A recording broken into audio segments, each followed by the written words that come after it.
Starting off with a motion comic, something we've never done before, was kind of interesting because we didn't have a process, we didn't have any past precedent on how to do it. I wish I could do something more. Then wish me luck.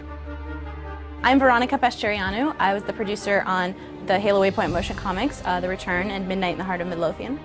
Working on Midlothian, the main thing was just to make sure we communicate the creative vision and just creating an environment where Juan can feel like he can interpret it and Frank can feel like his vision is fairly and accurately represented, and just making sure that they're always on the same page. Security clearance robot. Passcode. Asimov.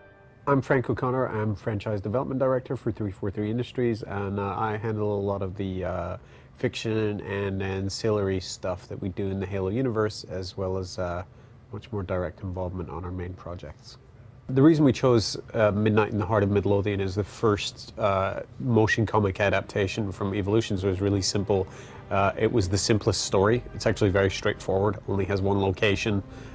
Secondly, it was my story, and I'm less likely to be precious and possessive. And we were definitely going down an experimental path with this one, and didn't want to risk one of the fancier or more elaborate stories on a first pass. And of course, everything worked out beautifully, so I think people were much more open to this after that first experiment.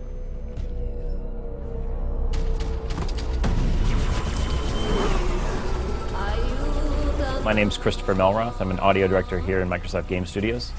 I work with a lot of internal and external teams, and one of the roles that I play with the Waypoint team is I'm the audio supervisor for a lot of the Saturday night content.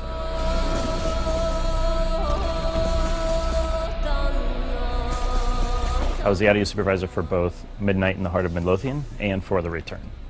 We took very different paths for each one. The first one we produced internally. To convey the feeling of Midlothian, when you read the script, it becomes very apparent. It's a tension-filled piece with a tough guy and sort of a cynical sidekick. Perhaps you're just a throwback, Baird. It would explain that Cro-Magnon brow of yours. Moye was extremely difficult to cast. The character description for Moye is that she's an elderly Chinese woman with a smoker's cough and a coughing, like a sort of a raspy laugh. So when we cast Moye, we were looking for someone who could convey that sense of sarcasm and that sort of like edgy sense of humor that would really contrast nicely. Baird, wait! It's very clear that Baird is a strong, ODST. Well, my high school nickname was Captain Caveman, With incredible physical prowess and some bravado and a dark sense of humor. Well, you stupid asshole. Think you can do it right this time? Not unlike Frank himself. One of our biggest creative challenges for The Return was Midlothian is so action-packed, right? You have this giant ODST who just kicks everyone's butt, and it's awesome to watch.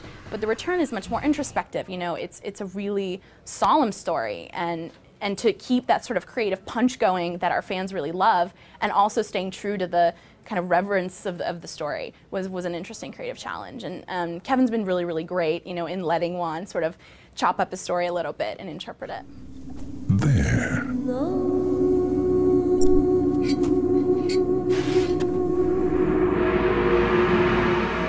So my name's Kevin Grace. I'm the managing editor for 343 Industries. It means I work on all the franchise stories on the books and the novels and game stuff, and kind of everywhere there's Halo story going on, I'm playing with it.